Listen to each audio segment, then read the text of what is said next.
ನಮಸ್ಕಾರ. ಪ್ರಿಮನು TV Kannada YouTube ಚಾನಲ್ಗೆ ನಿಮ್ಮೆಲ್ಲರಿಗೂ ಕೂಡ ಸ್ವಾಗತ.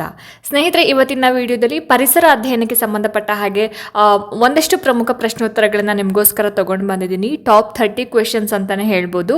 ಸೊ ಬಹಳನೇ ಇಂಪಾರ್ಟೆಂಟ್ ಆಗಿರುವಂತಹ ಕ್ವೆಶನ್ಸ್ ಈ ವಿಡಿಯೋ ಒಳಗೊಂಡಿರುತ್ತೆ. ಯಾರು ಕೂಡ ಎಲ್ಲೂ ಸ್ಕಿಪ್ ಮಾಡದೆ ಪೂರ್ತಿ ವಿಡಿಯೋನ ನೋಡಿ, ಜೊತೆಗೆ ಸಬ್ಸ್ಕ್ರೈಬ್ ಮಾಡ್ಕೊಂಡು ನೋಡಿ ಅಂತ ಹೇಳ್ತಾ, ಸೊ ಬನ್ನಿ ಜಾಸ್ತಿ ತಡ ಮಾಡೋದು ಬೇಡ, ಆದಷ್ಟು ಬೇಗ ಇವತ್ತಿನ ವಿಡಿಯೋದ ಮೊದಲನೇ ಪ್ರಶ್ನೆ ಏನಿದೆ ಅಂತ ನೋಡ್ಕೊಂಬರೋಣ. ಸ್ನೇಹಿತರೆ, ಮೊದಲನೇ ಪ್ರಶ್ನೆ ಸ್ಕ್ರೀನ್ ಮೇಲೆ ಕಾಣಿಸ್ತಾ ಇದೆಯಲ್ಲ, ಪರಿಸರ ಅಧ್ಯಯನದಲ್ಲಿ ಪರಿಸರ ಎಂಬ ಪದ ಏನನ್ನ ಸೂಚಿಸುತ್ತದೆ ಅಂತ ಕೇಳಿದ್ದಾರೆ. ಯಾವುದನ್ನ ಇಂಡಿಕೇಟ್ ಮಾಡುತ್ತೆ ಪರಿಸರ ಅಧ್ಯಯನದಲ್ಲಿ ಪರಿಸರ ಅಂತಕ್ಕಂತಹ ಪದ ಅಂತ. ಸೊ ಆಯ್ಕೆಗಳು ನೋಡಿ, ಇಲ್ಲಿ 4 ಆಯ್ಕೆಗಳು ನೀವು ನೋಡ್ತಾ ಇದ್ದೀನಿ, ನಾನು ಮತ್ತೆ ಓದಕ್ಕೆ ಹೋಗಲ್ಲ. ಈ 4 ಆಯ್ಕೆಗಳಲ್ಲಿ ಸರಿಯಾಗಿರುವಂತಹ ಆನ್ಸರ್ ಏನಪ್ಪ ಅಂತ ಹೇಳಿದ್ರೆ ಆಪ್ಷನ್ 3 ಜೈವಿಕ ಮತ್ತು ಅಜೈವಿಕ ಅಂಶಗಳ ಸಂಕಲನ ಅನ್ನೋದು ಸರಿಯಾಗಿರುವಂತಹ ಆನ್ಸರ್ ಆಗಿರುತ್ತೆ. ಪರಿಸರ ಏನಿದೆ, ನಮ್ಮ ಸುತ್ತಮುತ್ತಲಿನ ಜೈವಿಕ ಅಂತ ಹೇಳಿದ್ರೆ ಜೀವಿಗಳು, ಮತ್ತೆ ಅಜೈವಿಕ ಅಂತ ಹೇಳಿದ್ರೆ ಭೂಮಿ, ನೀರು, ಗಾಳಿ, ಈ ಎಲ್ಲ ಅಂಶಗಳನ್ನು ಒಳಗೊಂಡಿದೆ. ಸೊ ಇದನ್ನು ಪರಿಸರ ಅಂತ ಹೇಳ್ತೀವಿ. ಇದೇನು ಮಾಡುತ್ತೆ, ಇವುಗಳ ಪರಸ್ಪರ ಕ್ರಿಯೆಯನ್ನು ಮತ್ತು ಮಾನವ ಚಟುವಟಿಕೆಗಳ ಪ್ರಭಾವವನ್ನು ಅಧ್ಯಯನ ಮಾಡುತ್ತೆ. ಸೊ ಹಾಗಾಗಿ ಈ ಒಂದು ಪ್ರಶ್ನೆಗೆ ಸರಿಯಾದ ಆನ್ಸರ್ ಬಂದು ಆಪ್ಷನ್ 3 ಜೈವಿಕ ಮತ್ತು ಅಜೈವಿಕ ಅಂಶಗಳ ಸಂಕಲನ. ಎರಡನೇ ಪ್ರಶ್ನೆ ನೋಡಿ, ಇಲ್ಲಿ ಓಝೋನ್ ಪದರವು ವಾತಾವರಣದ ಯಾವ ಪದರದಲ್ಲಿ ಕಂಡುಬರುತ್ತದೆ ಅಂತ ಪ್ರಶ್ನೆ ಕೇಳಿದ್ದಾರೆ. ಸೊ ಓಝೋನ್ ಪದರ ವಾತಾವರಣದಲ್ಲಿ ಯಾವ ಒಂದು ಪದರದಲ್ಲಿ ಕಂಡುಬರುತ್ತೆ ಅಂತ. ಸೊ ಆಯ್ಕೆಗಳು 4 ಆಯ್ಕೆಗಳನ್ನು ನೋಡಿ ಗೆಸ್ ಮಾಡಿ ಆನ್ಸರ್ ಯಾವುದಿರ್ಬೋದು ಅಂತ. ಸೊ ಇದಕ್ಕೆ ಸರಿಯಾಗಿರುವಂತಹ ಉತ್ತರ ಏನಪ್ಪ ಅಂತ ಹೇಳಿದ್ರೆ ಆಪ್ಷನ್ 2 ಸ್ಟ್ರಾಟೋಸ್ಪಿಯರ್ ಅನ್ನೋದು ಸರಿಯಾಗಿರುವಂತಹ ಉತ್ತರ ಆಗಿರುತ್ತೆ. ಸೊ ಓಝೋನ್ ಪದರ ಏನಿದೆ ವಾತಾವರಣದ ಸ್ಟ್ರಾಟೋಸ್ಪಿಯರ್ ಪದರದಲ್ಲಿ ಕಂಡುಬರುವಂಥದ್ದು. ಇದು ಭೂಮಿ ಮೇಲ್ಮೈಯಿಂದ ಸುಮಾರು ಒಂದು 10 ರಿಂದ 15 ಕಿಲೋಮೀಟರ್ ಎತ್ತರದಲ್ಲಿ ಕಂಡು ಬರುತ್ತೆ. ಇದೇನ್ ಮಾಡುತ್ತೆ, ಸೂರ್ಯನಿಂದ ಬರ್ತಕ್ಕಂತಹ ಹಾನಿಕಾರಕ ಅತಿ ನೇರಳೆ UV ರೇಸ್ ಅಂತ ಏನು ಹೇಳ್ತೀವಲ್ಲ, ಈ ಒಂದು UV ರೇಸ್ನಿಂದ ಅತಿ ನೇರಳೆ ಕಿರಣಗಳಿಂದ ಭೂಮಿಯನ್ನ ರಕ್ಷಣೆ ಮಾಡುತ್ತೆ. ಸೊ ಹಾಗಾಗಿ ಈ ಪ್ರಶ್ನೆಗೆ ಸರಿಯಾದ ಉತ್ತರ ಆಪ್ಷನ್ 2 ಸ್ಟ್ರಾಟೋಸ್ಪಿಯರ್ ಅನ್ನೋದು ಸರಿಯಾದ ಆನ್ಸರ್ ಆಗಿರುತ್ತೆ. ಇನ್ನು ಮುಂದಿನ ಒಂದು ಪ್ರಶ್ನೆ, 3ನೇ ಪ್ರಶ್ನೆ ನೋಡಿ, ಇಲ್ಲಿ ಜೀವ ವೈವಿಧ್ಯತೆಯ ಬಿಸಿ ಸ್ಥಳ ಎಂಬ ಪರಿಕಲ್ಪನೆಯನ್ನ ಪರಿಚಯಿಸಿದವರು ಯಾರು ಅಂತ ಪ್ರಶ್ನೆ ಕೇಳಿದ್ದಾರೆ. ಸೊ ಜೀವ ವೈವಿಧ್ಯತೆಯ ಬಿಸಿ ಸ್ಥಳ ಅಂತ ಹೇಳಿ ಈ ಒಂದು ಕಾನ್ಸೆಪ್ಟ್ ಅನ್ನ ಯಾರು ಪರಿಚಯ ಮಾಡಿದ್ರು ಅಂತ. So option 1, 2, 3, 4. ಸೊ ಈ 4 ಆಯ್ಕೆಗಳಲ್ಲಿ ಯಾವುದಿರ್ಬೋದು ಸರಿಯಾಗಿರುವಂತಹ ಉತ್ತರ ಅಂತ ಹೇಳಿದ್ರೆ ಆಪ್ಷನ್ 2 ನಾರ್ಮನ್ ಮೈಯರ್ಸ್ ಅನ್ನೋದು ಸರಿಯಾಗಿರುವಂತಹ ಉತ್ತರ ಆಗುತ್ತೆ. ಸೊ ನಾರ್ಮನ್ ಮೈಯರ್ಸ್ ಅವರೇನಿದ್ದಾರೆ 1988ರಲ್ಲಿ ಜೀವ ವೈವಿಧ್ಯತೆಯ ಬಿಸಿ ಸ್ಥಳ ಅಂತಕ್ಕಂತಹ ಒಂದು ಕಾನ್ಸೆಪ್ಟನ್ನು ನಮಗೆ ಪರಿಚಯ ಮಾಡ್ತಾರೆ. ಸೊ ಈ ಒಂದು ಪ್ರದೇಶಗಳು ಹೆಚ್ಚಿನ ಸಂಖ್ಯೆಯ ಸ್ಥಳೀಯ ಪ್ರಭೇದಗಳನ್ನು ಹೊಂದಿರುತ್ತೆ, ಜೊತೆಗೆ ಮಾನವ ಚಟುವಟಿಕೆಗಳಿಂದ ಗಂಭೀರ ಬೆದರಿಕೆಗೆ ಒಳಗಾಗಿರುತ್ತವೆ ಅಂತ ಇವರು ಈ ಒಂದು ಕಾನ್ಸೆಪ್ಟಲ್ಲಿ ಹೇಳಿರೋವಂಥದ್ದು. ಸೊ ಹಾಗಾಗಿ ನಾರ್ಮನ್ ಮೈಯರ್ಸ್ ಅನ್ನೋದು ಸರಿಯಾಗಿರುವಂತಹ ಉತ್ತರ ಆಗಿರುತ್ತೆ. ಜೀವ ವೈವಿಧ್ಯತೆಯ ಬಿಸಿ ಸ್ಥಳ ಅಂತಕ್ಕಂತಹ ಪರಿಕಲ್ಪನೆಯನ್ನ ನಾರ್ಮನ್ ಮೈಯರ್ಸ್ ಅವರು ಪರಿಚಯ ಮಾಡಿರುವಂಥದ್ದು ಅಂತ ಹೇಳಿ. ಸೊ ಮುಂದಿನ ಒಂದು ಪ್ರಶ್ನೆ, 4ನೇ ಪ್ರಶ್ನೆ ನೋಡಿ, ಇಲ್ಲಿ ಕೆಳಗಿನವುಗಳಲ್ಲಿ ಯಾವುದು ನವೀಕರಿಸಬಹುದಾದ ಇಂಧನ ಮೂಲವಲ್ಲ ಅಂತ ಕೇಳಿದ್ದಾರೆ. ಸೊ ಯಾವುದು ನವೀಕರಿಸಬಹುದಾದ ಒಂದು ಇಂಧನದ ಮೂಲ ಅಲ್ಲ ಅಂತಕ್ಕಂಥದ್ದು ಸೌರಶಕ್ತಿ, ಪವನಶಕ್ತಿ, ಕಲ್ಲಿದ್ದಲು, ಜಲ ವಿದ್ಯುತ್ ಶಕ್ತಿ ಅಂತ ಕೇಳಿದ್ದಾರೆ. ಸೊ ಆನ್ಸರ್ ಏನಿರ್ಬೋದು ಹಾಗಾದ್ರೆ ಇದಕ್ಕೆ ಸರಿಯಾಗಿರುವಂತಹ ಆನ್ಸರ್ ಅಂದ್ರೆ ಆಪ್ಷನ್ 3 ಕಲ್ಲಿದ್ದಲು ಇಸ್ ದ ರೈಟ್ ಆನ್ಸರ್. ಕಲ್ಲಿದ್ದಲು ಅಂತಕ್ಕಂಥದ್ದು ಒಂದು ಪಳೆಯುಳಿಕೆ ಇಂಧನ ಆಗಿರುತ್ತೆ. ಇದು ಏನು ನವೀಕರಿಸಲಾಗದ ಸಂಪನ್ಮೂಲ. ಸೊ ಸೌರ, ಪವನ ಮತ್ತು ಜಲ ವಿದ್ಯುತ್ ಶಕ್ತಿಗಳೇನಿದಾವೆ ನವೀಕರಿಸಬಹುದಾದ ಇಂಧನದ ಮೂಲಗಳು. ಯಾಕೆಂದ್ರೆ ಅವು ನೈಸರ್ಗಿಕವಾಗಿ ನ್ಯಾಚುರಲ್ ಆಗಿ ಹಾಗೆಯೇ ಪುನರ್ ಉತ್ಪಾದಿಸಲ್ಪಡುತ್ತೆ, ಜೊತೆಗೆ ಅಕ್ಷಯವಾಗಿರುವಂಥದ್ದು, ಮುಗಿಯದೇ ಇರ್ತಕ್ಕಂಥದ್ದು. ಸೊ ಹಾಗಾಗಿ ಇಲ್ಲಿ ಕಲ್ಲಿದ್ದಲು ಅಂತಕ್ಕಂಥದ್ದು ನವೀಕರಿಸಬಹುದಾದ ಇಂಧನದ ಮೂಲ ಅಲ್ಲ. ಹಾಗಾಗಿ ಆಪ್ಷನ್ 3 ಕಲ್ಲಿದ್ದಲು is the right answer.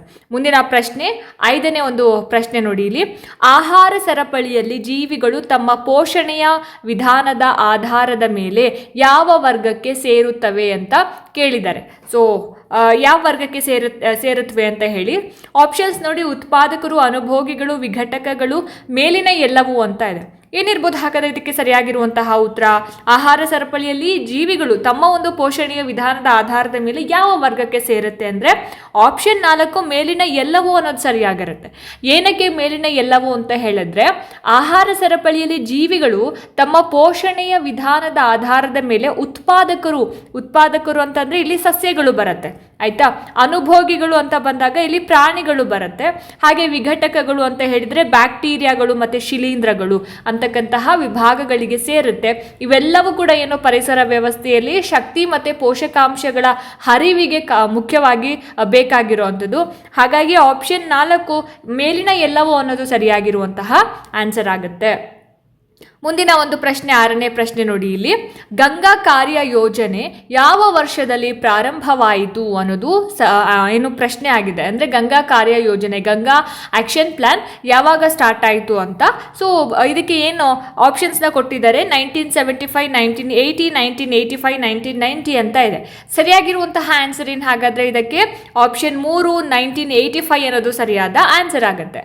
So ಈ ಒಂದು ಗಂಗಾ ಆಕ್ಷನ್ ಪ್ಲಾನ್ GAP ಅಂತ ಏನು ಹೇಳ್ತೀವಲ್ಲ, ಸೊ ಇದು ಗಂಗಾ ನದಿಯನ್ನ ಶುದ್ಧೀಕರಣ ಮಾಡ್ತಕ್ಕಂತಹ ಒಂದು ಉದ್ದೇಶದಿಂದ 1985ರಲ್ಲಿ ಇದನ್ನ ಪ್ರಾರಂಭ ಮಾಡ್ತಾರೆ. ಇದೊಂದು ಪ್ರಮುಖ ಯೋಜನೆ. ಇದರ ಒಂದು ಉದ್ದೇಶ ಏನು, ನದಿಯ ಒಂದು ಮಾಲಿನ್ಯವನ್ನ ಕಡಿಮೆ ಮಾಡೋದು ಮತ್ತೆ ನೀರಿನ ಒಂದು ಗುಣಮಟ್ಟವನ್ನ ಸುಧಾರಣೆ ಮಾಡೋದು. ಸೊ ಹಾಗಾಗಿ ಗಂಗಾ ಕಾರ್ಯ ಯೋಜನೆ ಅಂತ ಬಂದಾಗ ಆಪ್ಷನ್ 3 1985 ಅನ್ನೋದು ಸರಿಯಾದ ಆನ್ಸರ್ ಆಗುತ್ತೆ. 7ನೇ ಒಂದು ಪ್ರಶ್ನೆ, ಮಣ್ಣಿನ ಸವೆತದ ಅಂದರೆ ಸಾಯಿಲ್ ಎರೋಸಿಯನ್ ಅಂತ. ಸಾಯಿಲ್ ಎರೋಸಿಯನ್ ಪ್ರಮುಖ ಕಾರಣ ಏನು, ಮಣ್ಣಿನ ಸವೆತದ ಪ್ರಮುಖ ಕಾರಣ ಏನು ಅಂತ ಕೇಳಿದ್ದಾರೆ. ಅತಿಯಾದ ಮೇಯಿಸುವಿಕೆ, ಅತಿಯಾದ ಮಳೆ, ಕಾಡುಗಳ ನಾಶ, ಮೇಲಿನ ಎಲ್ಲವೂ ಅಂತ ಇದೆ. ಏನಿರ್ಬೋದು ಹಾಗಾದರೆ ಇದಕ್ಕೆ ಸರಿಯಾಗಿರುವಂತಹ ಉತ್ತರ ಆಪ್ಷನ್ 4 ಮೇಲಿನ ಎಲ್ಲವೂ ಅನ್ನೋದು ಸರಿಯಾದ ಆನ್ಸರ್ ಆಗುತ್ತೆ. ಸೊ ಮಣ್ಣಿನ ಸವೆತ ಅಂತಕ್ಕಂಥದ್ದು ಮಣ್ಣಿನ ಒಂದು ಮೇಲ್ಪದರ ಏನಿದೆ, ನೀರು, ಗಾಳಿ ಅಥವಾ ಮಾನವನ ಒಂದು ಚಟುವಟಿಕೆಗಳಿಂದ ಕೊಚ್ಕೊಂಡು ಹೋಗೋದನ್ನು ಇದು ಇಂಡಿಕೇಟ್ ಮಾಡುತ್ತೆ. ಸೊ ಅತಿಯಾಗಿ ಮೇಯಿಸೋದು, ಅತಿಯಾಗಿರುವಂತಹ ಮಳೆ ಮತ್ತು ಕಾಡುಗಳ ನಾಶ, ಅರಣ್ಯ ನಾಶ, ಇದೆಲ್ಲವೂ ಕೂಡ ಏನಾಗುತ್ತೆ ಮಣ್ಣಿನ ಸವೆತಕ್ಕೆ ಪ್ರಮುಖ ಕಾರಣಗಳಾಗಿರೋದ್ರಿಂದ ಆಪ್ಷನ್ 4 ಮೇಲಿನ ಎಲ್ಲವೂ ಅನ್ನೋದನ್ನು ನಾವು ಆಯ್ಕೆ ಮಾಡ್ಕೊಳ್ಬೇಕಾಗುತ್ತೆ. ಇನ್ನು ಮುಂದಿನ ಪ್ರಶ್ನೆ ನೋಡಿ ಇಲ್ಲಿ 8ನೇ ಪ್ರಶ್ನೆ, ವಿಶ್ವ ಪರಿಸರ ದಿನವನ್ನ ವರ್ಲ್ಡ್ ಎನ್ವಿರಾನ್ಮೆಂಟಲ್ ಡೇ ಇದನ್ನು ನಾವು ಯಾವಾಗ ಆಚರಣೆ ಮಾಡ್ತೀವಿ ಅನ್ನೋದು ಪ್ರಶ್ನೆ ಆಗಿರುತ್ತೆ. ಸೊ ಯಾವಾಗ ಆಚರಣೆ ಮಾಡ್ತೀವಿ ಹಾಗಾದ್ರೆ ಆಯ್ಕೆಗಳು ಏನು ಕೊಟ್ಟಿದ್ದಾರೆ, ಜೂನ್ 5, ಜುಲೈ 11, ಸೆಪ್ಟೆಂಬರ್ 16, ಡಿಸೆಂಬರ್ 2 ಅಂತ ಇದೆ. ಸೊ ಇದಕ್ಕೆ ಸರಿಯಾದ ಆನ್ಸರ್ ಏನಪ್ಪ ಅಂತ ಹೇಳಿದ್ರೆ ಆಪ್ಷನ್ 1 ಜೂನ್ 5 ಅನ್ನೋದು ಸರಿಯಾದ ಉತ್ತರ ಆಗಿರುತ್ತೆ. ಪ್ರತಿ ವರ್ಷ ಜೂನ್ 5ನೇ ತಾರೀಕಿನಂದು ವಿಶ್ವ ಪರಿಸರ ದಿನಾಚರಣೆಯನ್ನು ನಾವು ಆಚರಣೆ ಮಾಡ್ತೀವಿ. ಪರಿಸರ ಸಂರಕ್ಷಣೆ ಮತ್ತು ಜಾಗೃತಿಯನ್ನು ಮೂಡಿಸೋದಕ್ಕೋಸ್ಕರ ವಿಶ್ವಸಂಸ್ಥೆ ಈ ಒಂದು ದಿನವನ್ನು ಸ್ಥಾಪನೆ ಮಾಡಿರುವಂಥದ್ದು. ಹಾಗಾಗಿ ಆಪ್ಷನ್ 1 ಜೂನ್ 5 ಸರಿಯಾದ ಆನ್ಸರ್ ಆಗಿರುತ್ತೆ. ಇನ್ನು ಮುಂದಿನ ಒಂದು ಪ್ರಶ್ನೆ, 9ನೇ ಪ್ರಶ್ನೆ ನೋಡಿ ಇಲ್ಲಿ. Wild life protection act. So ಭಾರತದಲ್ಲಿ ಇದನ್ನು ಯಾವಾಗ ಜಾರಿಗೆ ತಂದರು ಅಂತ. ವೈಲ್ಡ್ ಲೈಫ್ ಪ್ರೊಟೆಕ್ಷನ್ ಆ್ಯಕ್ಟ್ ಭಾರತದಲ್ಲಿ ಯಾವ ವರ್ಷ ಜಾರಿಗೆ ಬಂತು ಅಂತ. ಸೊ ಆಪ್ಷನ್ ನೋಡಿ ಇಲ್ಲಿ 1972, 1986, 1992, 2002 ಅಂತ ಇದೆ. ಸರಿಯಾಗಿರುವಂತಹ ಆನ್ಸರ್ ಏನು ಹಾಗಾದರೆ ಇದಕ್ಕೆ option 1 1972 is the right answer. ಭಾರತದಲ್ಲಿ ವೈಲ್ಡ್ ಲೈಫ್ ಪ್ರೊಟೆಕ್ಷನ್ ಆ್ಯಕ್ಟ್ ಅಂದರೆ ವನ್ಯಜೀವಿ ಸಂರಕ್ಷಣಾ ಕಾಯ್ದೆ 1972ರಲ್ಲಿ ಜಾರಿಗೆ ಬರುತ್ತೆ. ಇದು ಭಾರತದಲ್ಲಿ ವನ್ಯಜೀವಿಗಳನ್ನ ಮತ್ತೆ ಅವರ ಆವಾಸ ಸ್ಥಾನಗಳನ್ನ ರಕ್ಷಣೆ ಮಾಡ್ತಕ್ಕಂತಹ ಒಂದು ಉದ್ದೇಶವನ್ನ ಹೊಂದಿರುವಂಥದ್ದು. ಸೊ ಹಾಗಾಗಿ option 1 is the right answer. ಇನ್ನು ನೆಕ್ಸ್ಟ್ 10ನೇ ಒಂದು ಪ್ರಶ್ನೆ ನೋಡಿ ಇಲ್ಲಿ. ಹಸಿರು ಮನೆ ಪರಿಣಾಮಕ್ಕೆ ಮುಖ್ಯ ಕಾರಣವಾದ ಅನಿಲ ಯಾವುದು ಅಂತ. ಸೊ ಗ್ರೀನ್ ಹೌಸ್ ಎಫೆಕ್ಟ್ ಇದಕ್ಕೆ ಕಾರಣವಾಗಿರ್ತಕ್ಕಂತಹ ಒಂದು ಅನಿಲ ಯಾವುದು ಅಂತ ಪ್ರಶ್ನೆ ಕೇಳಿದ್ದಾರೆ. ಆಯ್ಕೆಗಳೇನು ಕೊಟ್ಟಿದ್ದಾರೆ, ಆಕ್ಸಿಜನ್, ಕಾರ್ಬನ್ ಡೈಆಕ್ಸೈಡ್, ನೈಟ್ರೋಜನ್ ಹಾಗೆ ಮೀಥೇನ್ ಅಂತ ಇದೆ. ಸರಿಯಾದ ಆನ್ಸರ್ ಏನು ಹಾಗಾದರೆ ಇದಕ್ಕೆ S CO2 option 2 carbon dioxide. ಇದು ಏನಾಗುತ್ತೆ ಗ್ರೀನ್ ಹೌಸ್ ಎಫೆಕ್ಟ್, ಹಸಿರು ಮನೆ ಪರಿಣಾಮಕ್ಕೆ ಮುಖ್ಯ ಕಾರಣವಾದಂತಹ ಒಂದು ಅನಿಲ ಆಗಿರುತ್ತೆ. ಇದು ವಾತಾವರಣದಲ್ಲಿ ಶಾಖವನ್ನು ಹಿಡಿದಿಟ್ಕೊಳ್ಳೋ ಮುಖಾಂತರ ಭೂಮಿಯ ತಾಪಮಾನವನ್ನು ಹೆಚ್ಚು ಮಾಡುತ್ತೆ. ಹಾಗಾಗಿ ಆಪ್ಷನ್ 2 ಕಾರ್ಬನ್ ಡೈಆಕ್ಸೈಡ್ ಅನ್ನೋದು ಸರಿಯಾದ ಆನ್ಸರ್ ಆಗುತ್ತೆ. ಇನ್ನು 11ನೇ ಪ್ರಶ್ನೆ ನೋಡಿ. ಪರಿಸರ ಶಿಕ್ಷಣದ ಮುಖ್ಯ ಉದ್ದೇಶ ಏನು ಅಂತ ಕೇಳಿದ್ದಾರೆ. ಸೊ ಎನ್ವಿರಾನ್ಮೆಂಟಲ್ ಎಜುಕೇಷನ್ನ ಮುಖ್ಯ ಉದ್ದೇಶ ಏನು ಅನ್ನೋದೇ ಪ್ರಶ್ನೆ. ಆಯ್ಕೆಗಳೇನು ಕೊಟ್ಟಿದ್ದಾರೆ ನೋಡಿ, ಪರಿಸರ ಸಮಸ್ಯೆಗಳ ಬಗ್ಗೆ ಅರಿವು ಮೂಡಿಸೋದಾಗಿರ್ಬೋದು, ಪರಿಸರ ಸಂರಕ್ಷಣೆಗೆ ಉತ್ತೇಜನ ನೀಡೋದು, ಪರಿಸರ ಸ್ನೇಹಿ ನಡವಳಿಕೆಗಳನ್ನು ಬೆಳೆಸೋದು, ಮೇಲಿನ ಎಲ್ಲವೂ ಅನ್ನೋದು ಏನಿರ್ಬೋದು ಹಾಗಾದರೆ ಆನ್ಸರ್ ಇದಕ್ಕೆ ಆಪ್ಷನ್ 4 ಮೇಲಿನ ಎಲ್ಲವೂ ಕೂಡ ಸರಿಯಾಗಿರುವಂತಹ ಆನ್ಸರೇ ಆಗಿರುತ್ತೆ. ಸೊ ಹಾಗಾಗಿ ಆಪ್ಷನ್ 4 ಇಲ್ಲಿ ಸರಿಯಾದ ಆನ್ಸರ್ನ ನಾವು ಟಿಕ್ ಮಾಡಬೇಕಾಗುತ್ತೆ. ಇನ್ನು ಮುಂದಿನ ಒಂದು ಪ್ರಶ್ನೆ 12ನೇ ಪ್ರಶ್ನೆ ನೋಡಿ ಇಲ್ಲಿ ಆಸಿಡ್ ರೈನ್ ಬಗ್ಗೆ ಕೇಳಿದ್ದಾರೆ. ಸೊ ಆಮ್ಲ ಮಳೆ ಆಸಿಡ್ ರೈನ್ ಉಂಟಾಗೋದಕ್ಕೆ ಮುಖ್ಯವಾಗಿ ಕಾರಣವಾಗಿರ್ತಕ್ಕಂತಹ ಅನಿಲಗಳು ಯಾವ್ಯಾವುದು ಅಂತ ಕೇಳಿರೋ ಅಂಥದ್ದು ಇಲ್ಲಿ ಪ್ರಶ್ನೆ. ಸೊ ಆಯ್ಕೆಗಳು ನೋಡಿ ಇಲ್ಲಿ ಇಷ್ಟು ಆಯ್ಕೆಗಳನ್ನ ಕೊಟ್ಟಿದ್ದಾರೆ. ಕಾರ್ಬನ್ ಡೈಆಕ್ಸೈಡ್ ಮತ್ತು ಮೀಥೇನ್, ಸಲ್ಫರ್ ಡೈಆಕ್ಸೈಡ್ ಮತ್ತು ನೈಟ್ರೋಜನ್ ಆಕ್ಸೈಡ್, ಓಝೋನ್ ಮತ್ತು ಕ್ಲೋರೋಫ್ಲೋರೋ ಕಾರ್ಬನ್ಗಳು, ಕಾರ್ಬನ್ ಮಾನಾಕ್ಸೈಡ್ ಮತ್ತು ಸೀಸಾ ಅನ್ನೋದು. ಸೊ ಸರಿಯಾಗಿರುವಂತಹ ಉತ್ತರ ಏನು ಹಾಗಾದ್ರೆ ಇದಕ್ಕೆ ಆಪ್ಷನ್ 2 ಸಲ್ಫರ್ ಡೈಆಕ್ಸೈಡ್ ಮತ್ತು ನೈಟ್ರೋಜನ್ ಆಕ್ಸೈಡ್ ಅನ್ನೋದು ಸರಿಯಾದ ಉತ್ತರ ಆಗುತ್ತೆ. ಸೊ ಇಲ್ಲಿ ಆಮ್ಲ ಮಳೆ ಆಸಿಡ್ ರೈನ್ ಏನಿದೆ ಹೆಚ್ಚಾಗಿ ಸಲ್ಫರ್ ಡೈಆಕ್ಸೈಡ್ ಮತ್ತು ನೈಟ್ರೋಜನ್ ಆಕ್ಸೈಡ್ SO2 ಮತ್ತು NOx ಈ ಒಂದು ಅನಿಲಗಳ ವಾತಾವರಣಕ್ಕೆ ಬಿಡುಗಡೆಯಿಂದ ಉಂಟಾಗುವಂಥದ್ದು. ಈ ಅನಿಲಗಳೇನಿದ್ದಾವೆ ನೀರಿನ ಆವಿಗಳ ಜೊತೆಗೆ ಬೆರೆತು ಆಮ್ಲಗಳನ್ನು ರೂಪಿಸುತ್ತೆ. ಅವೇನಾಗುತ್ತೆ ಮಳೆಯ ರೂಪದಲ್ಲಿ ಭೂಮಿಗೆ ಬೀಳೋ ಅಂಥದ್ದು. ಸೊ ಹಾಗಾಗಿ ಈ ಒಂದು ಪ್ರಶ್ನೆಗೆ ಆಪ್ಷನ್ 2 ನಾವು ಉತ್ತರ ಅಂತ ಹೇಳಿ ಆಯ್ಕೆ ಮಾಡಬೇಕಾಗತ್ತೆ. ಇನ್ನು 13ನೇ ಒಂದು ಪ್ರಶ್ನೆ ನೋಡಿ ಇಲ್ಲಿ ಚಿಪ್ಕೋ ಚಳುವಳಿ ಚಿಪ್ಕೋ ಮೂಮೆಂಟ್ ಯಾವುದಕ್ಕೆ ಸಂಬಂಧಿಸಿದೆ ಅಂತ ಪ್ರಶ್ನೆ ಕೇಳಿದ್ದಾರೆ. ಸೊ ಯಾವುದಕ್ಕೆ ರಿಲೇಟೆಡ್ ಆಗಿದೆ ಹಾಗಾದರೆ ಇದು ಚಿಪ್ಕೋ ಮೂಮೆಂಟ್ ಅಂತಕ್ಕಂಥದ್ದು? ಇದು ಬಹಳ ಈಸಿಯೆಸ್ಟ್ ಪ್ರಶ್ನೆ ನನ್ನ ಪ್ರಕಾರ. ವನ್ಯಜೀವಿ ಸಂರಕ್ಷಣೆ, ಅರಣ್ಯ ಸಂರಕ್ಷಣೆ, ಜಲ ಸಂರಕ್ಷಣೆ, ಪರಿಸರ ಮಾಲಿನ್ಯ ನಿಯಂತ್ರಣ. ಆನ್ಸರ್ ಏನಪ್ಪ ಅಂದರೆ ಆಪ್ಷನ್ 2 ಅರಣ್ಯ ಸಂರಕ್ಷಣೆ. ಸೊ ಚಿಪ್ಕೋ ಚಳುವಳಿ 1970ರ ದಶಕದಲ್ಲಿ ಅರಣ್ಯ ಸಂರಕ್ಷಣೆಗಾಗಿ ಪ್ರಾರಂಭವಾದಂತಹ ಒಂದು ಜನಪ್ರಿಯ ಚಳುವಳಿ. ಸೊ ಈ ಒಂದು ಚಳುವಳಿಯ ಕಾರ್ಯಕರ್ತರು ಮರಗಳನ್ನು ಕಡಿಯೋದನ್ನು ತಡೆಯೋದಕ್ಕೆ ಅವುಗಳನ್ನು ಅಪ್ಪಿಕೊಳ್ತಾರೆ. ಸೊ ಹಾಗಾಗಿ ಇದಕ್ಕೆ ಚಿಪ್ಕೋ ಚಳುವಳಿ ಅಂತ ಹೇಳಿ ಕರೀತಾರೆ, ಅಪ್ಪಿಕೋ ಚಳುವಳಿ ಅಂತ ಹೇಳಿ ಕನ್ನಡದಲ್ಲಿ. ಸೊ ಈ ಒಂದು ಅಪ್ಪಿಕೋ ಚಳುವಳಿ ಬಂದು ಅರಣ್ಯ ಸಂರಕ್ಷಣೆಗೋಸ್ಕರ ನಡೆದಿರೋ ಅಂಥದ್ದು. ಆಪ್ಷನ್ 2 ಸರಿಯಾದ ಉತ್ತರ ಆಗುತ್ತೆ. ಇನ್ನು 14ನೇ ಒಂದು ಪ್ರಶ್ನೆ ನೋಡಿ ಇಲ್ಲಿ ಸಂರಕ್ಷಣೆ ಕನ್ಸರ್ವೇಷನ್ ಅಂತಕ್ಕಂತಹ ಒಂದು ಪದದ ಅರ್ಥ ಏನು ಅಂತ ಪ್ರಶ್ನೆ ಕೇಳಿದ್ದಾರೆ. ಸೊ ನೋಡಿ ಇಲ್ಲಿ ಇಷ್ಟು ಆಯ್ಕೆಗಳಿದ್ದಾವೆ. ಮೊದಲನೇ ಆಯ್ಕೆ ಓದ್ಕೊಳ್ಳಿ, 2ನೇ ಆಯ್ಕೆ, 3ನೇ ಆಯ್ಕೆ ಮತ್ತು 4ನೇ ಆಯ್ಕೆ. ಸೊ ಈ 4 ಆಯ್ಕೆಗಳಲ್ಲಿ ಸರಿಯಾಗಿರುವಂತಹ ಉತ್ತರ ಏನು ಹಾಗಾದರೆ ಆಪ್ಷನ್ 3 ಏನಿದೆ, ಭವಿಷ್ಯದ ಪೀಳಿಗೆಗೆ ಅವು ಲಭ್ಯವಾಗುವಂತೆ ಸಂಪನ್ಮೂಲಗಳನ್ನು ಬುದ್ಧಿವಂತಿಕೆಯಿಂದ ಬಳಸ್ಕೊಳ್ಳೋದು ಅನ್ನೋದು ಸರಿಯಾದ ಆನ್ಸರ್ ಆಗುತ್ತೆ. ಸಂರಕ್ಷಣೆ ಪದದ ಕನ್ಸರ್ವೇಷನ್ ಅನ್ನುವಂತಹ ಒಂದು ಪದದ ಅರ್ಥ ಬಂದು option 3 is the right answer. 15ನೇ ಪ್ರಶ್ನೆ ನೋಡಿ ಪರಿಸರಕ್ಕೆ ನೇರವಾಗಿ ಹಾನಿಕಾರಕವಲ್ಲದ ಆದರೆ ಜೀವಿಗಳ ಮೇಲೆ ಪರೋಕ್ಷವಾಗಿ ಪರಿಣಾಮ ಬೀರುವ ಮಾಲಿನ್ಯಕಾರಕ ಯಾವುದು ಅಂತ ಪ್ರಶ್ನೆ ಕೇಳಿದ್ದಾರೆ. ಸೊ ನೋಡಿ ಇಲ್ಲಿ ಆಯ್ಕೆ ಈ ಥರ ಇದೆ: ಪಾದರಸ, ಮರ್ಕ್ಯುರಿ, ಲಿಡ್, ಸೀಸಾ, ನಾಯ್ಸ್ ಹಾಗೆಯೇ ಕೀಟನಾಶಕಗಳು ಅಂತ ಇದೆ. ಸರಿಯಾದಂತಹ ಉತ್ತರ ಏನು ಹಾಗಾದರೆ ಇಲ್ಲಿ ಆಪ್ಷನ್ 3 ಶಬ್ದ ಅನ್ನೋದು ಆನ್ಸರ್ ಆಗುತ್ತೆ. ಶಬ್ದ ಮಾಲಿನ್ಯ ಅಂತಕ್ಕಂಥದ್ದು ನೇರವಾಗಿ ಪರಿಸರವನ್ನು ಹಾಳು ಮಾಡಲ್ಲ, ಕಲುಷಿತಗೊಳಿಸೋದಿಲ್ಲ. ಆದರೆ ಇದೇನು ಮಾಡುತ್ತೆ, ಮಾನವರು ಮತ್ತು ಪ್ರಾಣಿಗಳ ಆರೋಗ್ಯ ಹಾಗೆ ಅವರ ಯೋಗಕ್ಷೇಮದ ಮೇಲೆ ಪರೋಕ್ಷವಾಗಿ ಇಂಡೈರೆಕ್ಟಾಗಿ ತುಂಬಾ ಎಫೆಕ್ಟ್ ಮಾಡುತ್ತೆ. ಸೊ ಇದರಿಂದ ಒತ್ತಡ, ನಿದ್ರಾಹೀನತೆ ಮತ್ತು ಶ್ರವಣ ದೋಷ ಅಂದರೆ ಕಿವಿ ಕೇಳದೇ ಇರೋವಂಥದ್ದು ಉಂಟಾಗಬಹುದು. ಸೊ ಪಾದರಸ, ಸೀಸಾ ಮತ್ತು ಕೀಟನಾಶಕಗಳು ನೇರವಾಗಿ ರಾಸಾಯನಿಕ ಮಾಲಿನ್ಯಕಾರಕಗಳಾಗಿರುತ್ತೆ. ಬಟ್ ಇದು ನಾಯ್ಸ್ ಪೊಲ್ಯೂಷನ್ ಅಂತಕ್ಕಂಥದ್ದು ಇದು ಪರೋಕ್ಷವಾಗಿ ಪರಿಣಾಮವನ್ನು ಬೀರೋವಂಥದ್ದು. ಸೊ ಹಾಗಾಗಿ ಆಪ್ಷನ್ 3 ಶಬ್ದ ಸರಿಯಾದ ಉತ್ತರ ಆಗುತ್ತೆ. ಇನ್ನು ಮುಂದಿನ ಒಂದು ಪ್ರಶ್ನೆ, ಮರುಭೂಮಿಗಳ ರಚನೆಗೆ ಕಾರಣವಾಗುವ ಪ್ರಮುಖ ಮಾನವ ಚಟುವಟಿಕೆ ಯಾವುದು ಅಂತ ಕೇಳಿದ್ದಾರೆ. ಸೊ ಮರುಭೂಮಿಗಳ ಒಂದು ರಚನೆಗೆ ಕಾರಣವಾಗ್ತಕ್ಕಂತಹ ಒಂದು ಚಟುವಟಿಕೆ ಯಾವುದು ಅಂತ. ಸೊ ಏನು ಕೊಟ್ಟಿದ್ದಾರೆ ಆಯ್ಕೆಗಳು ನೋಡಿ: ಅತಿಯಾದ ಕೃಷಿ, ಅರಣ್ಯ ನಾಶ, ನೀರಿನ ಸವೆತ, ಮೇಲಿನ ಎಲ್ಲವೂ ಅಂತ. ಸೊ ಇದಕ್ಕೆ ಸರಿಯಾದಂತಹ ಆನ್ಸರ್ ಬಂದು ಆಪ್ಷನ್ 4 ಮೇಲಿನ ಎಲ್ಲವೂ ಕೂಡ. ಸೊ ಮರುಭೂಮಿಗಳ ಒಂದು ರಚನೆ ಅಂತ ಹೇಳಿದ್ರೆ ಫಲವತ್ತಾಗಿರ್ತಕ್ಕಂತಹ ಭೂಮಿ ಮರುಭೂಮಿಯಾಗಿ ಪರಿವರ್ತನೆಯಾಗೋದು, ಅತಿಯಾಗಿ ಕೃಷಿ ಮಾಡೋದು, ಅರಣ್ಯ ನಾಶ, ನೀರಿನ ಸವೆತ, ಅತಿಯಾದ ನೀರಾವರಿಯಿಂದಾಗಿ ಉಂಟಾಗ್ತಕ್ಕಂತಹ ಒಂದು ಮಣ್ಣಿನ ಸವಕಳಿ, ಇದೆಲ್ಲ ಕೂಡ ಏನಾಗುತ್ತೆ ಅಂತಂದರೆ ಪ್ರಮುಖ ಕಾರಣ ಆಗುತ್ತೆ ಯಾವುದಕ್ಕೆ, ಮರುಭೂಮಿ ಉಂಟಾಗೋದಕ್ಕೆ. ಸೊ ಹಾಗಾಗಿ ಆಪ್ಷನ್ 4 ಮೇಲಿನ ಎಲ್ಲವೂ ಸರಿಯಾದ ಆನ್ಸರ್ ಆಗುತ್ತೆ. ಇನ್ನು 17ನೇ ಒಂದು ಪ್ರಶ್ನೆ ನೋಡಿ, ರೆಡ್ ಡೇಟಾ ಬುಕ್ ಯಾವುದಕ್ಕೆ ಸಂಬಂಧಿಸಿದೆ ಅಂತ ಕೇಳಿದ್ದಾರೆ.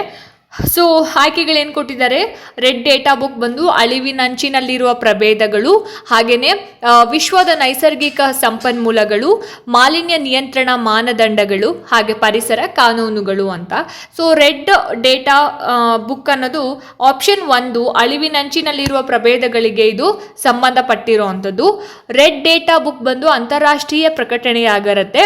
ಅಳಿವಿನಂಚಿನಲ್ಲಿರ್ತಕ್ಕಂತಹ ಅಥವಾ ಅಳಿವಿನಂಚಿನಲ್ಲಿರುವ ಸಾಧ್ಯತೆ ಇರ್ತಕ್ಕಂತಹ ಪ್ರಾಣಿ ಪ್ರಾಣಿಗಳಾಗಿರ್ಬೋದು, ಸಸ್ಯ ಮತ್ತು ಶಿಲೀಂಧ್ರ ಪ್ರಭೇದಗಳ ಮಾಹಿತಿಯನ್ನು ಇನ್ಫಾರ್ಮೇಷನ್ನ ಇದು ಒಳಗೊಂಡಿರುತ್ತೆ ರೆಡ್ ಡೇಟಾ ಬುಕ್ ಅನ್ನೋದು. ಇದನ್ನು international union for conservation of nature ಇದು ಏನು ಮಾಡುತ್ತೆ, ಮ್ಯಾನೇಜ್ ಮಾಡುತ್ತೆ, ನಿರ್ವಹಿಸುತ್ತೆ, IUCN ಅಂತಕ್ಕಂಥದ್ದು. ಸೊ ಹಾಗಾಗಿ ಆಪ್ಷನ್ 1 ಇದಕ್ಕೆ ಸರಿಯಾಗಿರುವಂತಹ ಆನ್ಸರ್ ಆಗಿರುತ್ತೆ. ಇನ್ನು 18ನೇ ಒಂದು ಪ್ರಶ್ನೆ ನೋಡಿ ಇಲ್ಲಿ, ಪರಿಸರದಲ್ಲಿನ ಇಂಗಾಲದ ಚಕ್ರದಲ್ಲಿ ಅಂದರೆ ಕಾರ್ಬನ್ ಸೈಕಲ್ ದ್ಯುತಿ ಸಂಶ್ಲೇಷಣೆಯ ಪಾತ್ರ ಏನು ಅಂತ ಪ್ರಶ್ನೆ ಕೇಳಿದ್ದಾರೆ. ಪರಿಸರದಲ್ಲಿನ ಇಂಗಾಲದ ಚಕ್ರದಲ್ಲಿ ದ್ಯುತಿ ಸಂಶ್ಲೇಷಣೆಯ ಪಾತ್ರ ಏನು ಅಂತ. ಸೊ ನೋಡಿ ಇಲ್ಲೇ 4 ಆಯ್ಕೆಗಳು ನೋಡಿ ಈ ರೀತಿ ಇದೆ. ಕಾರ್ಬನ್ ಡೈಆಕ್ಸೈಡನ್ನು ವಾತಾವರಣಕ್ಕೆ ಬಿಡುಗಡೆ ಮಾಡುವುದು, ವಾತಾವರಣದಿಂದ ತೆಗೆದು ಹಾಕುವುದು, ಭೂಮಿಯ ತಾಪಮಾನವನ್ನು ಹೆಚ್ಚಿಸುವುದು, ಆಮ್ಲಜನಕವನ್ನು ಕಡಿಮೆ ಮಾಡೋದು ಅಂತ. ಏನಿರ್ಬೋದು ಹಾಗಾದ್ರೆ ಇದಕ್ಕೆ ಸರಿಯಾಗಿರುವಂತಹ ಉತ್ತರ ಎಸ್, ಆಪ್ಷನ್ 2 ಕಾರ್ಬನ್ ಡೈಆಕ್ಸೈಡನ್ನು ವಾತಾವರಣದಿಂದ ತೆಗೆದು ಹಾಕೋದು ಅನ್ನೋದು ಸರಿಯಾದ ಆನ್ಸರ್ ಆಗುತ್ತೆ. ಇಲ್ಲೇನಾಗುತ್ತೆ ಅಂದರೆ ದ್ಯುತಿ ಸಂಶ್ಲೇಷಣೆ ಅಂತಕ್ಕಂಥದ್ದು ಸಸ್ಯಗಳು ಸೂರ್ಯನ ಬೆಳಕು, ನೀರು ಮತ್ತು ಕಾರ್ಬನ್ ಡೈಆಕ್ಸೈಡನ್ನು ಬಳಸ್ಕೊಂಡು ಆಹಾರವನ್ನು ತಯಾರಿಸ್ತಕ್ಕಂತಹ ಒಂದು ಪ್ರೊಸೀಜರ್ ಆಗಿರುತ್ತೆ, ಪ್ರಕ್ರಿಯೆ ಆಗಿರುತ್ತೆ. ಸೊ ಈ ಒಂದು ಪ್ರೊಸೀಜರಿಂದ ವಾತಾವರಣದಿಂದ ಕಾರ್ಬನ್ ಡೈಆಕ್ಸೈಡನ್ನು ಹೀರ್ಕೊಂಡು ಆಮ್ಲಜನಕವನ್ನು ಬಿಡುಗಡೆ ಮಾಡುತ್ತೆ. ಇದು ಇಂಗಾಲದ ಚಕ್ರದಲ್ಲಿ ಪ್ರಮುಖವಾದಂತಹ ಒಂದು ಪಾತ್ರವನ್ನು ವಹಿಸುತ್ತೆ. ಸೊ ಹಾಗಾಗಿ ಈ ಒಂದು ಪ್ರಶ್ನೆಗೆ ಆಪ್ಷನ್ 2 ಕಾರ್ಬನ್ ಡೈಆಕ್ಸೈಡನ್ನು ವಾತಾವರಣದಿಂದ ತೆಗೆದು ಹಾಕುವುದು ಅನ್ನೋದು ಸರಿಯಾದ ಉತ್ತರ ಆಗುತ್ತೆ. ಇನ್ನು 19ನೇ ಒಂದು ಪ್ರಶ್ನೆ ನೋಡಿ ಇಲ್ಲಿ, ಜೀವಭೂರಾಷ್ಟ್ರೀಯ ರಾಸಾಯನಿಕ ಚಕ್ರದಲ್ಲಿ ಬಯೋಕೆಮಿಕಲ್ ಸೈಕಲ್ ಅಂತ. ಸೊ ಪೋಷಕಾಂಶಗಳು ಯಾವುದರ ನಡುವೆ ಚಲಿಸುತ್ತವೆ ಅಂತ ಪ್ರಶ್ನೆ ಕೇಳಿದ್ದಾರೆ. ಸೊ ಇಲ್ಲಿ ಸರಿಯಾಗಿರುವಂತಹ ಆನ್ಸರ್ ಏನು ಅಂತ ತಿಳ್ಕೊಳ್ಳೋಕ್ಕಿಂತ ಮುಂಚೆ ಆಪ್ಷನ್ಸ್ ಏನು ಕೊಟ್ಟಿದ್ದಾರೆ ನೋಡಿ ಇಲ್ಲಿ. ಕೇವಲ ವಾಯುಮಂಡಲ, ಜಲಮಂಡಲ, ಜೈವಿಕ ಮತ್ತು ಅಜೈವಿಕ ಅಂಶಗಳು, ಕೇವಲ ಭೂಮಿಯ ಒಳಗಿನ ಪದರಗಳು ಅಂತ ಕೊಟ್ಟಿದ್ದಾರೆ.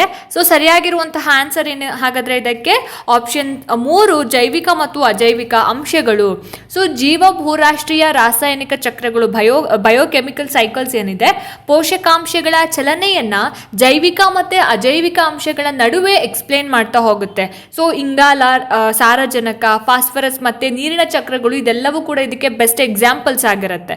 ಸೊ ಹಾಗಾಗಿ ಆಪ್ಷನ್ 3 ಜೈವಿಕ ಮತ್ತು ಅಜೈವಿಕ ಅಂಶಗಳು ಅನ್ನೋದು ಸರಿಯಾಗಿರುವಂತಹ ಉತ್ತರ ಆಗಿರುತ್ತೆ. ಇನ್ನು 20ನೇ ಒಂದು ಪ್ರಶ್ನೆ ನೋಡಿ ಇಲ್ಲಿ, ಭಾರತದಲ್ಲಿ ಪರಿಸರ ಸಂರಕ್ಷಣಾ ಕಾಯ್ದೆ ಎನ್ವಿರಾನ್ಮೆಂಟಲ್ ಪ್ರೊಟೆಕ್ಷನ್ ಆಕ್ಟ್ ಯಾವಾಗ ಜಾರಿಗೆ ಬಂತು ಅನ್ನೋದು ಪ್ರಶ್ನೆ. ಸೊ ಇದಕ್ಕೆ ಆಪ್ಷನ್ಸ್ ನೋಡಿ ಇಲ್ಲಿ 1972, 1986, 1992, 2002 ಅಂತ ಇದೆ. ಸರಿಯಾಗಿರುವಂತಹ ಆನ್ಸರ್ ಏನಪ್ಪ ಅಂತ ಹೇಳಿದ್ರೆ ಆಪ್ಷನ್ 2 1986 1986ರಲ್ಲಿ ಎನ್ವಿರಾನ್ಮೆಂಟಲ್ ಪ್ರೊಟೆಕ್ಷನ್ ಆಕ್ಟ್ ಜಾರಿಗೆ ಬಂದಿರೋವಂಥದ್ದು. ಈ ಕಾಯ್ದೆ ಏನಿದೆ ಪರಿಸರವನ್ನು ರಕ್ಷಣೆ ಮಾಡೋದಕ್ಕೆ ಮತ್ತು ಸುಧಾರಿಸೋದಕ್ಕೆ ಕೇಂದ್ರ ಸರ್ಕಾರಕ್ಕೆ ಅಧಿಕಾರವನ್ನು ನೀಡುತ್ತೆ. ಸೊ ಮುಂದಿನ ಒಂದು ಪ್ರಶ್ನೆ 21ನೇ ಪ್ರಶ್ನೆ, ಜಾಗತಿಕ ತಾಪಮಾನ ಏರಿಕೆಗೆ ಅಂದರೆ ಗ್ಲೋಬಲ್ ವಾರ್ಮಿಂಗ್ ಇದಕ್ಕೆ ಮೇನ್ ರೀಸನ್ ಏನು, ಮುಖ್ಯ ಕಾರಣ ಏನು ಅಂತ ಪ್ರಶ್ನೆ ಇದೆ. ಸೊ ಇದಕ್ಕೆ ಸರಿಯಾಗಿರುವಂತಹ ಆನ್ಸರ್ ಏನಪ್ಪಾ ಅಂತ ಹೇಳಿದ್ರೆ ಆಪ್ಷನ್ 2 ಹಸಿರು ಮನೆ ಅನಿಲಗಳ ಸಾಂದ್ರತೆಯ ಹೆಚ್ಚಳ ಅಂತ. ಸೊ ಆಪ್ಷನ್ 2 ಹಸಿರು ಮನೆ ಅನಿಲಗಳ ಸಾಂದ್ರತೆಯ ಹೆಚ್ಚಳ. ಇದೇನಾಗುತ್ತೆ ಅಂತಂದರೆ ಗ್ಲೋಬಲ್ ವಾರ್ಮಿಂಗ್ ಮುಖ್ಯವಾಗಿ carbon dioxide, methane, nitrous oxide ಇವುಗಳ ಒಂದು ಸಾಂದ್ರತೆಯ ಹೆಚ್ಚಳದಿಂದ ಉಂಟಾಗ್ತಾ ಹೋಗುತ್ತೆ. ಈ ಒಂದು ಅನಿಲಗಳೇನಾಗುತ್ತೆ ವಾತಾವರಣದಲ್ಲಿ ಶಾಖವನ್ನು ಹಿಡಿದಿಟ್ಟುಕೊಂಡು ಭೂಮಿಯ ಒಂದು ಸರಾಸರಿ ತಾಪಮಾನವನ್ನು ಹೆಚ್ಚು ಮಾಡ್ತಾ ಹೋಗುತ್ತೆ. ಹಾಗಾಗಿ ಹಸಿರು ಮನೆ ಅನಿಲಗಳ ಸಾಂದ್ರತೆಯ ಹೆಚ್ಚಳದಿಂದಾಗಿ ಏನಾಗುತ್ತೆ ಗ್ಲೋಬಲ್ ವಾರ್ಮಿಂಗ್ ಅನ್ನೋದು ಉಂಟಾಗ್ತಾ ಹೋಗುತ್ತೆ ಅಂತಕ್ಕಂಥದ್ದು. ಇನ್ನು ಮುಂದಿನ ಒಂದು ಪ್ರಶ್ನೆ 22ನೇ ಒಂದು ಪ್ರಶ್ನೆ ನೋಡಿ, ಪರಿಸರ ವ್ಯವಸ್ಥೆಯಲ್ಲಿ ಎಕೋಸಿಸ್ಟಮ್ ಶಕ್ತಿಯ ಮೂಲ ಯಾವುದು, ಪರಿಸರ ವ್ಯವಸ್ಥೆಯಲ್ಲಿ ಶಕ್ತಿಯ ಮೂಲ ಯಾವುದು ಅಂತ ಕೇಳಿದ್ದಾರೆ. ಸೊ ಇದಕ್ಕೆ ಆಪ್ಷನ್ಸ್ ಏನು ಕೊಟ್ಟಿದ್ದಾರೆ, ಚಂದ್ರ, ಸೂರ್ಯ, ಭೂಮಿಯ ಒಳಭಾಗದ ಶಾಖ, ರಾಸಾಯನಿಕ ಕ್ರಿಯೆಗಳು ಅಂತ ಇದೆ. ಸರಿಯಾಗಿರುವಂತಹ ಆನ್ಸರ್ ಬಂದು ಆಪ್ಷನ್ 2 ಸೂರ್ಯ. ಸೊ ಎಕೋಸಿಸ್ಟಮ್ ಅಲ್ಲಿ ಶಕ್ತಿಯ ಮುಖ್ಯ ಮೂಲ ಅಂತ ಬಂದಾಗ ಸೂರ್ಯ. ಸಸ್ಯಗಳು ದ್ಯುತಿ ಸಂಶ್ಲೇಷಣೆಯ ಮುಖಾಂತರ ಏನು ಮಾಡುತ್ತೆ, ಸೂರ್ಯನ ಒಂದು ಎನರ್ಜಿ ಶಕ್ತಿಯನ್ನು ರಾಸಾಯನಿಕ ಶಕ್ತಿಯಾಗಿ ಕನ್ವರ್ಟ್ ಮಾಡುತ್ತೆ. ಇದು ಆಹಾರ ಸರಪಳಿಯಲ್ಲಿ ಮುಂದಿನ ಹಂತಗಳಿಗೆ ವರ್ಗಾವಣೆಗೊಳ್ತಾ ಹೋಗುತ್ತೆ. ಹಾಗಾಗಿ option 2 Surya is the right answer. ಇನ್ನು 23ನೇ ಒಂದು ಪ್ರಶ್ನೆ ನೋಡಿ, ಅಜೆಂಡಾ 21 ಯಾವುದಕ್ಕೆ ಸಂಬಂಧಿಸಿದೆ ಅಂತ ಕೇಳಿದ್ದಾರೆ. ಸೊ ವನ್ಯಜೀವಿ ವ್ಯಾಪಾರ ನಿಷೇಧ, ಸಸ್ಟೈನೇಬಲ್ ಡೆವಲಪ್ಮೆಂಟ್ ಅಂದರೆ ಸುಸ್ಥಿರ ಅಭಿವೃದ್ಧಿ, ನದಿ ಸಂಪರ್ಕ ಯೋಜನೆ, ಜಲಮಾಲಿನ್ಯ ನಿಯಂತ್ರಣ ಅಂತ ಇದೆ. ಸರಿಯಾಗಿರುವಂತಹ ಉತ್ತರ ಏನು ಹಾಗಾದರೆ ಇದಕ್ಕೆ? ಆಪ್ಷನ್ 2 ಸಸ್ಟೈನೇಬಲ್ ಡೆವಲಪ್ಮೆಂಟ್ ಅಥವಾ ಸುಸ್ಥಿರ ಅಭಿವೃದ್ಧಿ. ಅಜೆಂಡಾ 21 1992ರಲ್ಲಿ ರಿಯೋ ಡಿ ಜನೈರೋದಲ್ಲಿ ನಡೆದಂತಹ ಒಂದು ವಿಶ್ವಸಂಸ್ಥೆಯ ಭೂಶೃಂಗಸಭೆಯಲ್ಲಿ ಅಂಗೀಕರಿಸಿದಂತಹ ಸುಸ್ಥಿರ ಅಭಿವೃದ್ಧಿಗಾಗಿ ಒಂದು ಸಮಗ್ರ ಕ್ರಿಯಾ ಯೋಜನೆ ಆಗಿರುವಂಥದ್ದು. ಸೊ ಹಾಗಾಗಿ ಇದು ಆಪ್ಷನ್ 2 ಸರಿಯಾಗಿರುವಂತಹ ಉತ್ತರ ಆಗಿರುತ್ತೆ. ಮುಂದಿನ ಒಂದು ಪ್ರಶ್ನೆ 24ನೇ ಪ್ರಶ್ನೆ, ನೀರಿನಲ್ಲಿ ಕರಗಿದ ಆಮ್ಲಜನಕದ ಮಟ್ಟ ಕಡಿಮೆಯಾದರೆ ಏನಾಗುತ್ತೆ ಅಂತ ಕೇಳಿದ್ದಾರೆ. ಸೊ ಏನಾಗುತ್ತೆ ಆಪ್ಷನ್ಸ್ ನೋಡಿ, ಇಲ್ಲಿ 4 ಆಯ್ಕೆಗಳಲ್ಲಿ ಸರಿಯಾಗಿರುವಂತಹ ಉತ್ತರ ಏನು ಹಾಗಾದರೆ ಇದಕ್ಕೆ? ಎಸ್, ಆಪ್ಷನ್ 2 ಜಲವಾಸಿ ಜೀವಿಗಳಿಗೆ ಅಪಾಯವಾಗುತ್ತದೆ ಅನ್ನೋದು ಆನ್ಸರ್ ಆಗುತ್ತೆ. ನೀರಿನಲ್ಲಿ ಕರಗಿದ ಆಮ್ಲಜನಕದ ಮಟ್ಟ ಕಡಿಮೆಯಾದರೆ ಜಲವಾಸಿ ಜೀವಿಗಳಿಗೆ, ಅದರಲ್ಲೂ ಕೂಡ ಮೀನುಗಳಿಗೆ ಉಸಿರಾಟ ಆಡೋದಕ್ಕೆ ಕಷ್ಟ ಆಗುತ್ತೆ. ಇದು ಜಲವಾಸಿ ಪರಿಸರ ವ್ಯವಸ್ಥೆಯ ಸಮತೋಲನಕ್ಕೆ ಅಪಾಯವನ್ನು ಉಂಟು ಮಾಡುತ್ತೆ. ಹಾಗಾಗಿ ಆಪ್ಷನ್ 2 ಸರಿಯಾಗಿರುವಂತಹ ಉತ್ತರ ಆಗಿರುತ್ತೆ. ಇನ್ನು 25ನೇ ಪ್ರಶ್ನೆ ನೋಡಿ, ಪರಿಸರ ಅಧ್ಯಯನದಲ್ಲಿ ಪರಿಸರ ಅಂತಕ್ಕಂತಹ ಪದ ಯಾವ ಭಾಷೆಯಿಂದ ಬಂದಿದೆ ಅಂತ ಪ್ರಶ್ನೆ ಕೇಳಿದ್ದಾರೆ. ಯಾವ ಲ್ಯಾಂಗ್ವೇಜ್ ಇಂದ ಬಂದಿದೆ ಎನ್ವಿರಾನ್ಮೆಂಟ್ ಅಂತಕ್ಕಂಥದ್ದು? ಆಯ್ಕೆಗಳು ನೋಡಿ, ಇಲ್ಲಿ ಗ್ರೀಕ್, ಲ್ಯಾಟಿನ್, ಫ್ರೆಂಚ್, ಜರ್ಮನ್ ಅಂತ ಇದೆ. ಆನ್ಸರ್ ಏನಿರ್ಬೋದು ಹಾಗಾದ್ರೆ ಇದಕ್ಕೆ? Yes, option 3 French. ಸೊ ಪರಿಸರ ಎನ್ವಿರಾನ್ಮೆಂಟ್ ಅಂತಕ್ಕಂತಹ ಒಂದು ಪದ ಹಳೆಯ ಫ್ರೆಂಚ್ ಪದವಾಗಿರುವಂತಹ ಎನ್ವಿರಾನರ್ ನಿಂದ ಬಂದಿರುವಂಥದ್ದು. ಸೊ ಇದರ ಅರ್ಥ ಏನಪ್ಪಾ ಅಂದ್ರೆ ಸುತ್ತುವರಿಯುವುದು ಅಥವಾ ಸುತ್ತಮುತ್ತಲಿನ ಪ್ರದೇಶ ಅಂತ. ಸೊ ಹಾಗಾಗಿ ಎನ್ವಿರಾನ್ಮೆಂಟ್ ಅಂತಕ್ಕಂಥ ಪದ ಏನಿದೆ ಫ್ರೆಂಚ್ ಪದದಿಂದ ಬಂದಿರೋವಂಥದ್ದು. 26ನೇ ಪ್ರಶ್ನೆ ನೋಡಿ, ಜೈವಿಕ ವರ್ಧನೆ ಇಂಗ್ಲಿಷ್ನಲ್ಲಿ ಬಯೋಮ್ಯಾಗ್ನಿಫಿಕೇಶನ್ ಅಂತ ಹೇಳಿ ಕರಿತೀವಿ. ಹಾಗಂದ್ರೆ ಏನು ಅಂತ ಕೇಳಿದ್ದಾರೆ. ಏನು ಜೈವಿಕ ವರ್ಧನೆ ಅಂತ ಹೇಳಿದ್ರೆ ಅಂತ. ಸೊ ಆಯ್ಕೆಗಳು ನೋಡಿ, ಇಲ್ಲಿ ಆಹಾರ ಸರಪಳಿಯಲ್ಲಿ ಪೋಷಕಾಂಶಗಳ ಸಾಂದ್ರತೆ ಹೆಚ್ಚಾಗುವುದು, ಹಾಗೆಯೇ ವಿಷಕಾರಿ ವಸ್ತುಗಳ ಸಾಂದ್ರತೆ ಹೆಚ್ಚಾಗುವುದು, ಜೀವಿಗಳ ಗಾತ್ರದಲ್ಲಿ ಹೆಚ್ಚಳ, ಜೀವ ವೈವಿಧ್ಯತೆಯ ಹೆಚ್ಚಳ ಅಂತ ಇದೆ. ಸರಿಯಾದಂತಹ ಆನ್ಸರ್ ಏನಪ್ಪಾ ಅಂತ ಹೇಳಿದ್ರೆ ಆಪ್ಷನ್ 2 ಆಹಾರ ಸರಪಳಿಯಲ್ಲಿ ವಿಷಕಾರಿ ಅಂಶಗಳ ಸಾಂದ್ರತೆ, ವಿಷಕಾರಿ ವಸ್ತುಗಳ ಸಾಂದ್ರತೆ ಹೆಚ್ಚಾಗೋದು ಅನ್ನೋದು ಸರಿಯಾಗಿರುವಂತಹ ಆನ್ಸರ್ ಆಗುತ್ತೆ. ಇನ್ನು ಮುಂದಿನ ಒಂದು ಪ್ರಶ್ನೆ 27ನೇ ಪ್ರಶ್ನೆ ನೋಡಿ, ಇಲ್ಲಿ ಕೃತಕ ಪರಿಸರ ವ್ಯವಸ್ಥೆಗೆ ಆರ್ಟಿಫಿಷಿಯಲ್ ಎಕೋಸಿಸ್ಟಮ್ಗೆ ಉದಾಹರಣೆ ಯಾವುದು ಅಂತ ಕೇಳಿದ್ದಾರೆ. ಸೊ ಇದಕ್ಕೆ ನೋಡಿ, ಇಲ್ಲಿ ಆಯ್ಕೆಗಳೇನು ಕೊಟ್ಟಿದ್ದಾರೆ? ಅರಣ್ಯ, ಸರೋವರ, ಕೃಷಿ ಭೂಮಿ, ಹುಲ್ಲುಗಾವಲು ಅಂತ. ಸೊ ಆನ್ಸರ್ ಏನಿರ್ಬೋದು ಹಾಗಾದ್ರೆ ಇದಕ್ಕೆ? ಸರಿಯಾದಂತಹ ಉತ್ತರ ಆಪ್ಷನ್ 3 ಕೃಷಿ ಭೂಮಿ. ಯಾಕೆ ಕೃಷಿ ಭೂಮಿ ಅಂದ್ರೆ ಕೃಷಿ ಭೂಮಿ ಒಂದು ಕೃತಕ ಪರಿಸರ ವ್ಯವಸ್ಥೆಗೆ ಎಕ್ಸಾಂಪಲ್. ಏನಕ್ಕೆ? ಇದು ಮಾನವ ಚಟುವಟಿಕೆಗಳಿಂದ ನಿರ್ಮಾಣ ಆಗಿರುವಂಥದ್ದು ಅಥವಾ ನಿರ್ವಹಿಸಲ್ಪಡೋ ಅಂಥದ್ದು. ಮತ್ತೆ ಅದರ ಒಂದು ಜೀವ ವೈವಿಧ್ಯತೆ, ಕಾರ್ಯನಿರ್ವಹಣೆ ಹೆಚ್ಚಾಗಿ ಮಾನವನ ಒಂದು ಹಸ್ತಕ್ಷೇಪದ ಮೇಲೆ ಡಿಪೆಂಡ್ ಆಗಿರುತ್ತೆ. ಅರಣ್ಯ, ಸರೋವರ ಮತ್ತು ಹುಲ್ಲುಗಾವಲು ಇದೆಲ್ಲವೂ ಕೂಡ ನೈಸರ್ಗಿಕ ಪರಿಸರ ವ್ಯವಸ್ಥೆಗಳಾಗಿದೆ. ಕೃಷಿ ಭೂಮಿ ಅಂತಕ್ಕಂಥದ್ದು ಇದು ಮಾನವನ ಒಂದು ಹಸ್ತಕ್ಷೇಪ ಇರೋದ್ರಿಂದ ಇದಕ್ಕೆ ಆರ್ಟಿಫಿಷಿಯಲ್ ಎಕೋಸಿಸ್ಟಮ್ಗೆ ನಾವು ಇದನ್ನ ಎಕ್ಸಾಂಪಲ್ ಆಗಿ ಕೊಡ್ಬೋದು. ಇನ್ನು 28ನೇ ಒಂದು ಪ್ರಶ್ನೆ ನೋಡಿ, ಇಂಧನಗಳ ಸುಡುವಿಕೆಯಿಂದ ಬಿಡುಗಡೆಯಾಗುವ ವಿಷಕಾರಿ ಅನಿಲ ಯಾವುದು? ಇದು ರಕ್ತದಲ್ಲಿ ಆಮ್ಲಜನಕದ ಸಾಗಾಣಿಕೆಗೆ ಅಡ್ಡಿಪಡಿಸುತ್ತದೆ ಅಂತ ಕೇಳಿದ್ದಾರೆ. ಸೊ ಆಯ್ಕೆಗಳು ನೋಡಿ, ಇಲ್ಲಿ ಏನಿರ್ಬೋದು ಹಾಗಾದ್ರೆ ಸರಿಯಾಗಿರುವಂತಹ ಉತ್ತರ ಆಪ್ಷನ್ 2 ಕಾರ್ಬನ್ ಮಾನಾಕ್ಸೈಡ್ ಅನ್ನೋದು ಸರಿಯಾಗಿರುವಂತಹ ಆನ್ಸರ್ ಆಗಿರುತ್ತೆ, CO. ಸೊ ಕಾರ್ಬನ್ ಮಾನಾಕ್ಸೈಡ್ ಏನಿದೆ ಇಂಧನಗಳ ಒಂದು ಅಪೂರ್ಣ ಸುಡುವಿಕೆಯಿಂದ ಬಿಡುಗಡೆಯಾಗ್ತಕ್ಕಂತಹ ಒಂದು ವಿಷಕಾರಿ ಅನಿಲ. ಸೊ ಇದೇನಾಗುತ್ತೆ, ರಕ್ತದಲ್ಲಿ ಇರತಕ್ಕಂತಹ ಒಂದು ಹಿಮೋಗ್ಲೋಬಿನ್ನ ಜೊತೆಗೆ ಆಮ್ಲಜನಕಕ್ಕಿಂತ ಹೆಚ್ಚು ಬಲವಾಗಿ ಬಂಧಿಸಲ್ಪಡುತ್ತೆ. ಇದರಿಂದ ದೇಹಕ್ಕೆ ಆಮ್ಲಜನಕದ ಒಂದು ಸಾಗಾಣಿಕೆಗೆ ಅಡ್ಡಿಯಾಗತ್ತೆ ಮತ್ತೆ ಉಸಿರುಗಟ್ಟುವಿಕೆಗೂ ಕೂಡ ಇದು ಕಾರಣ ಆಗುತ್ತೆ.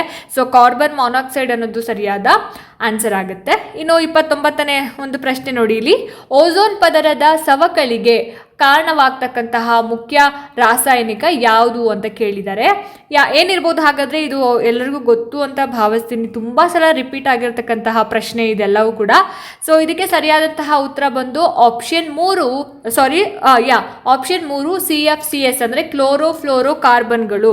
ಸೊ ಈ ಕ್ಲೋರೋಫ್ಲೋರೋ ಕಾರ್ಬನ್ಗಳೇನಿದಾವೆ ಓಝೋನ್ ಪದರದ ಸವಕಳಿಗೆ ಮುಖ್ಯ ಕಾರಣವಾಗಿರ್ತಕ್ಕಂತಹ ಒಂದು ರಾಸಾಯನಿಕಗಳಾಗಿರುತ್ತೆ. ಇದು ರೆಫ್ರಿಜರೇಟರ್ಗಳು ಅಂದ್ರೆ ನಿಮ್ಮ ಮನೆಯಲ್ಲಿ ಇರ್ತಕ್ಕಂಥ ಫ್ರಿಡ್ಜ್ಗಳು, ಏರ್ ಕಂಡೀಷನರ್ ಮತ್ತೆ ಏರೋಸಾಲ್ ಸ್ಪ್ರೇಗಳಲ್ಲಿ ಇದನ್ನ ಜಾಸ್ತಿ ಬಳಸ್ತಾರೆ. ಸೊ ಹಾಗಾಗಿ option 3 is the right answer.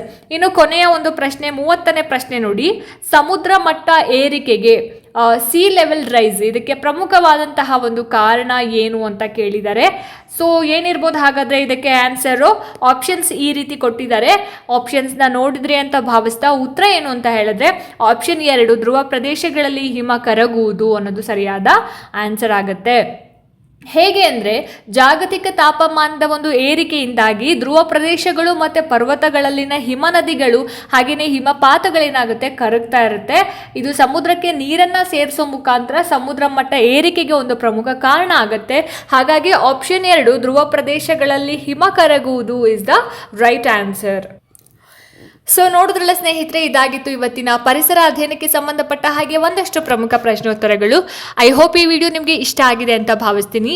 ಇಷ್ಟ ಆಯಿತು ಅಂತಂದರೆ ದಯವಿಟ್ಟು ಲೈಕ್ ಮಾಡಿ, ಶೇರ್ ಮಾಡಿ, ಹಾಗೆ ನಿಮ್ಮ ಅನಿಸಿಕೆ ಅಭಿಪ್ರಾಯಗಳೇನೇ ಇದ್ರೂ ಕೂಡ ನನಗೆ ಕಾಮೆಂಟ್ ಸೆಕ್ಷನಲ್ಲಿ ತಿಳಿಸಿ ಅಂತ ಹೇಳ್ತಾ, ಇದೇ ರೀತಿ ಹೆಚ್ಚಿನ ವೀಡಿಯೋಸ್ಗಳಿಗೋಸ್ಕರ ನಿರಂತರವಾಗಿ ನನ್ನ ಚಾನಲನ್ನು ನೋಡ್ತಾ ಇರಿ. ಮುಂದಿನ ವೀಡಿಯೋಸ್ಗಳಲ್ಲಿ ನಾನು ನಿಮಗೆ ಸಿಗ್ತೀನಿ. ಅಲ್ಲಿ ತನಕ ಎಲ್ರಿಗೂ ನಮಸ್ಕಾರ.